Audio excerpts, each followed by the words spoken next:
अस्सलाम वालेकुम। आप ही के किचन में वेलकम। सब यूट्यूबर्स कैसे हैं? उम्मीद है सब खैरियत से होंगे। आज बहुत ही मज़े की रेसिपी आपके साथ शेयर करती हूँ, अंडा कोफ्ता। मुझे पूरी उम्मीद है कि आपको पसंद आएगी और आपने इसको लाजमी पकाना है, ट्राई करना है और मुझे बताना है कि कैसी लगी।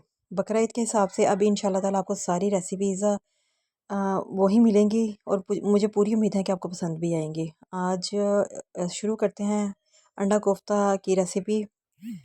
जैसे मैंने बनाई है वो सारी आपके साथ शेयर करती हूँ। बिस्मिल्लाहिर्रहमानिर्रहीम। सबसे पहले हमने 1.5 किलो मटन का कीमा लिया है। उसको 2 दफ़ा बारीक निकलवा लिया था मशीन से। 4 खाने के बड़े चम्मच इसमें मैंने काले भुने हुए चने का पाउडर शामिल किया है।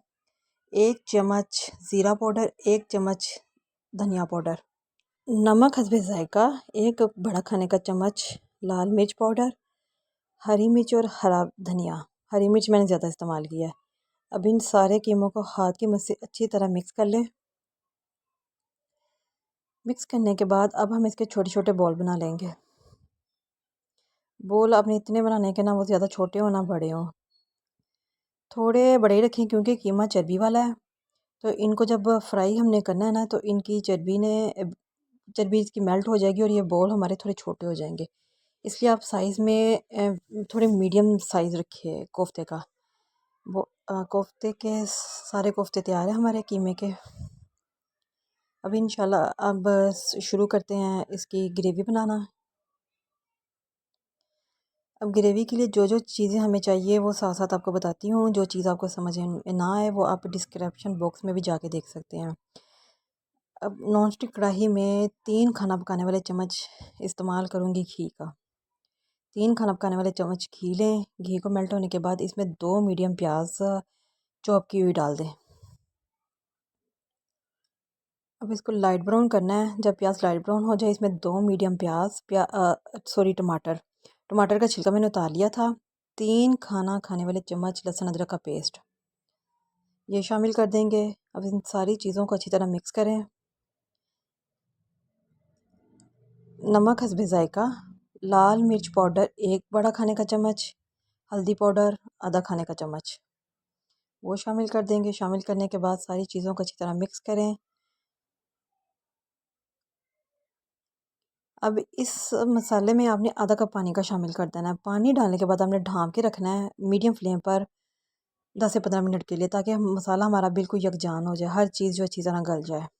अब इसमें आधा चम्मच ज़ीरा पाउडर, आधा चम्मच धनिया पाउडर का शामिल कर देंगे। शामिल करने के बाद अच्छी तरह मिक्स करें और मसाले को मीडियम फ्लेम पर भूनते जाएं। साथ साथ चम्मच हिलाते रहें।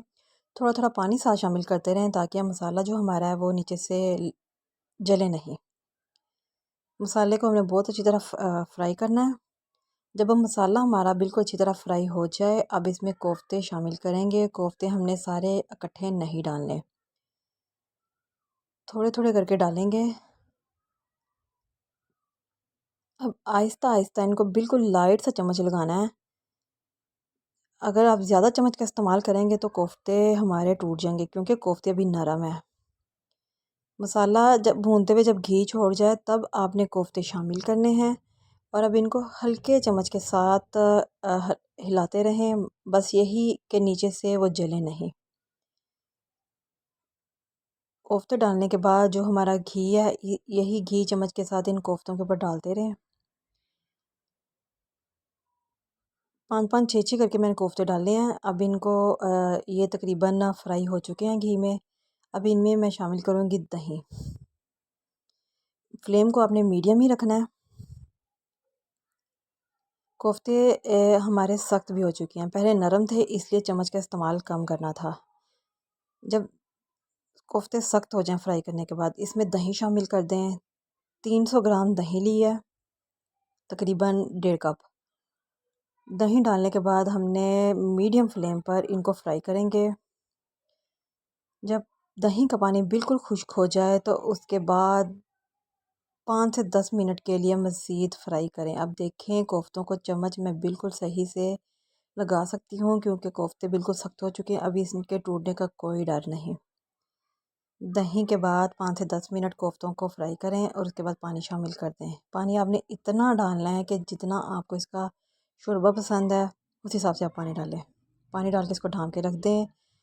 20 से 25 मिनट तक मीडियम आंच पर पकाएं। कोफ्ते का सालन हमारा बिल्कुल तैयार है। जब ये तैयार हो गया था मैंने साइड पर रख दिया था। शक्ल से ही देखें, इसका कलर देखें कितना प्यारा आया हुआ घी का ऊपर। इसको अलग से बाउल में निकालना है।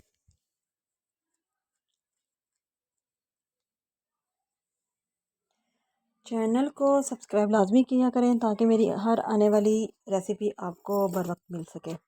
मेरी रेसिपीज़ अल्हम्दुलिल्लाह बहुत ही सिंपल और बहुत मज़े की होती है, और मैं उम्मीद करती हूँ कि अगर आप मेरी रेसिपी ट्राई करेंगे तो आपको लाजमी पसंद आएगी। जितनी मिकदार मैं चीज़ की लेती हूँ, मसाला भी उसी हिसाब से मैं ऐड करती हूँ, और आपने भी इसी चीज़ का ख्याल रखना है। अंडे मैंने अलग से बॉयल कर लिए थे, उनको सेंटर में से काट के बॉयल होने के बाद ऊपर उनको सजा दिया। तो हमारे मज़ेदार से अंडा कोफ्ते तैयार हैं। बकरा ईद की स्पेशल डिश है। उम्मीद करती हूँ कि आप सबको बहुत पसंद आएगी। पसंद आने के बाद फीडबैक ज़रूर दीजिएगा। चैनल को सब्सक्राइब लाजमी करें। अल्लाह हाफिज़। अपना ख्याल रखें ढेर सारा।